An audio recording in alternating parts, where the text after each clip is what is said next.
Along cracked highways and behind abandoned barns, a tall, bitter plant sways in the heat. Most people pass it without a glance. It grows from gravel, from fence lines, from the thin strip of soil between concrete and ditch water. Break its stem and a white latex bleeds out, thick and slow, like milk from a hidden vein. For more than 2,000 years, that milk eased pain. Long before laboratories synthesized pills in stainless steel factories, before prescriptions required barcodes and insurance codes, physicians carried this plant in their knowledge. When suffering came, and it always came, this wild lettuce stood ready. Its story begins far earlier than modern medicine likes to remember. Music deepens. In ancient Egypt, around 1550 BCE, scribes compiled remedies onto scrolls now known as the Ebers Papyrus. Among instructions for treating wounds, fevers, and sleeplessness, there appears a plant described as sacred lettuce, one whose sap soothed pain and brought rest. To those early healers, medicine was not extracted from profit margins. It was observed in fields and recorded by hand. Centuries later, the Greek physician Dioscorides traveled with Roman armies, cataloging the medicinal plants of the Mediterranean world. In 77 CE, he described a bitter wild lettuce, calling it lactuca virosa. The name tells its own story. Lactuca, from the Latin for milk. Virosa, meaning strong, potent, full of force. When cut, it wept a milky latex. When dried, that latex hardened into a dark resin known as lactucarium. He noted its effects carefully. It quieted coughs, it dulled pain. It encouraged sleep, and unlike opium, it did not chain the mind. The Romans adopted it readily. Soldiers carried it. Physicians prescribed it for insomnia, anxiety, digestive pain, and wounds sustained in battle. Through the Middle Ages, monks cultivated it in monastery gardens. Herbal manuscripts illustrated its spiny leaves and tall stalks. It became part of Europe's shared medical memory, an ordinary plant with extraordinary properties. Music shifts, distant drums. By the late 18th century, lactucarium crossed the Atlantic. American pharmacists sold tinctures and lozenges containing the dried sap. It was not fringe medicine. It appeared in official pharmacopoeias. Doctors wrote prescriptions for it alongside morphine and laudanum. Apothecaries stocked it in labeled glass jars behind wooden counters. Then came war. In 1861, the United States fractured. The Civil War erupted with a brutality few had imagined. Union supply chains delivered mountains of opium to the front, millions of pills and powders intended to numb agony on the battlefield. Confederate forces, strangled by blockades, faced a different reality. Morphine ran scarce. By 1862, some field hospitals had none at all. Surgeons amputated limbs in tents heavy with the smell of blood and sawdust. Without anesthesia, screams carried across campgrounds. Doctors searched desperately for substitutes. They turned to what grew free. Wild lettuce thrived along southern roadsides and riverbanks. Confederate surgeons cut its stems, collected the milky sap, and dried it into resin. It did not rival morphine's potency, but it dulled the sharpest edges of pain. It calmed men enough for procedures to proceed. It softened the final hours of those beyond saving. Field reports mention it, diaries record it. One surgeon noted that in the absence of opium, wild lettuce provided indispensable relief. It was imperfect, but it was there. When the war ended, another crisis emerged. Veterans returned home not only wounded, but dependent. The hypodermic needle, introduced in the mid-1800s, had made morphine addiction devastatingly efficient. By the late 19th century, an estimated 1 in 200 Americans struggled with opiate dependency. Doctors knew something had to change. In Poland during the 1870s and 1880s, physicians conducted comparative studies between opium and lactucarium. Their findings, published in medical journals of the era, were striking. Wild lettuce proved milder, yes, but free from the suffocating side effects that shadowed opiates. No respiratory collapse, no euphoric spiral into addiction.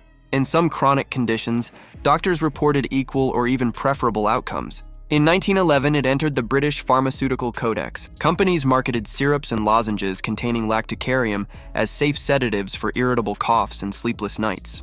Medical catalogs described it as a reliable alternative when stronger narcotics were objectionable.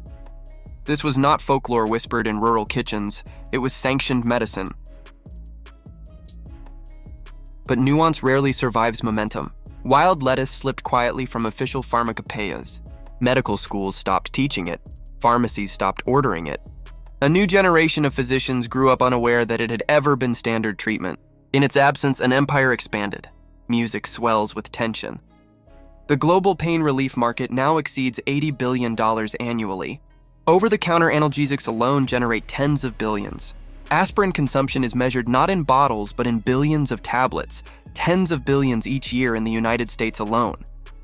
Ibuprofen, acetaminophen, naproxen, each a product of controlled synthesis and protected branding.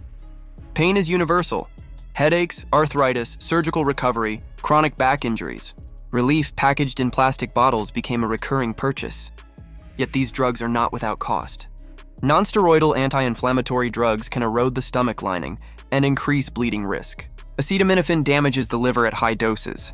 Opioids, still prescribed daily, fueled a crisis claiming tens of thousands of lives annually.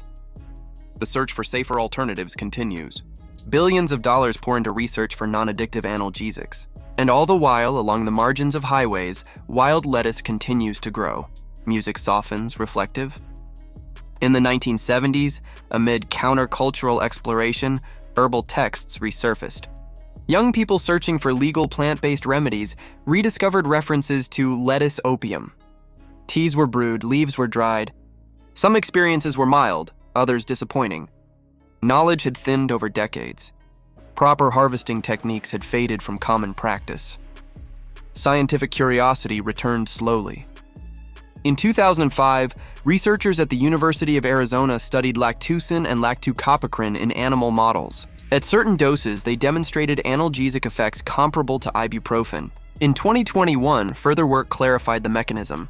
These compounds act on adenosine receptors, calming neural activity without activating opioid pathways. No classic addiction trigger.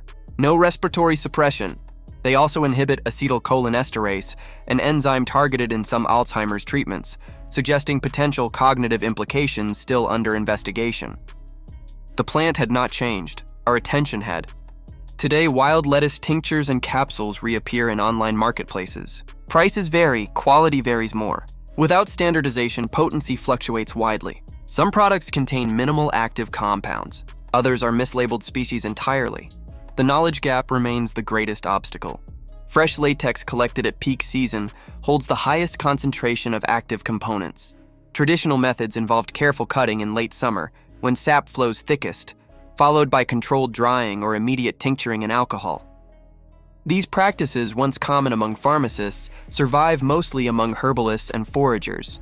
The plant itself remains easy to identify for those who learn its features. A tall stalk, sometimes flecked with purple, jagged leaves with spines along the central vein. Small clusters of yellow flowers crowning its height. Snap the stem, and white latex beads at the break. It grows from California fields to New England roadsides, across Europe, and into parts of the Middle East. It requires no irrigation system, no subsidy, no marketing campaign. Its disappearance was not an orchestrated purge carried out in secrecy. It was quieter than that. A system evolved in which profitability guided research priorities. Patentability shaped curiosity.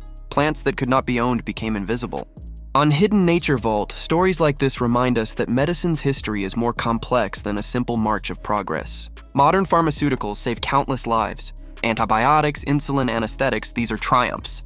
But alongside them lies another lineage. Remedies drawn from earth, passed hand to hand, sometimes set aside not because they failed, but because they did not fit the new economic architecture. 75 million Americans live with chronic pain. Globally, the number reaches into the hundreds of millions. The pain management industry is projected to grow steadily in the coming decade. Laboratories continue searching for the perfect non-addictive analgesic. Meanwhile, a tall, bitter plant waits in roadside dust. Music rises gently. Wild lettuce is not a miracle cure. It is not as powerful as morphine. It does not replace surgery or emergency care, but for millennia it offered modest relief without enslavement. It offered sleep without suffocation. It existed as an option. The greater question is not whether one plant can rival modern chemistry. It is whether knowledge that grows freely deserves a place in our collective memory. Because once forgotten, it is difficult to reclaim. The white latex still seeps from broken stems each summer. The resin still hardens in the sun. The biochemical on Hidden Nature Vault, stories like this remind us that medicine's history is more complex than a simple march of progress. Modern pharmaceuticals save countless lives. Antibiotics, insulin, anesthetics, these are triumphs. But alongside them lies another lineage. Remedies drawn from earth, passed hand to hand, sometimes set aside not because they failed, but because they did not fit the new economic architecture. 75 million Americans live with chronic pain. Globally, the number reaches into the hundreds of millions. The pain management industry is projected to grow steadily in the coming decade. Laboratories continue searching for the perfect, non-addictive analgesic. Meanwhile, a tall, bitter plant waits in roadside dust. Music rises gently. Wild lettuce is not a miracle cure. It is not as powerful as morphine. It does not replace surgery or emergency care. But for millennia, it offered modest relief without enslavement. It offered sleep without suffocation. It existed as an option. The greater question is not whether one plant can rival modern chemistry. It is whether knowledge that grows freely deserves a place in our collective memory. Because once forgotten, it is difficult to reclaim. The white latex still seeps from broken stems each summer. The resin still hardens in the sun. The biochemical pathways inside its tissues still operate exactly as they did in ancient Egypt, in Roman camps, in Civil War tents heavy with grief. The difference lies only in whether we notice. Music slows, contemplative. Some remedies are built in laboratories. Others stand quietly in ditches waiting for recognition. Progress does not require erasing the past. It requires understanding it fully, its triumphs and its blind spots. If stories like this matter to you, if the idea that knowledge can fade without anyone intending it to feels important, stay with us. Subscribe and keep exploring the overlooked chapters of nature and medicine. Because sometimes what was lost is not gone. It is simply growing where no one thinks to look.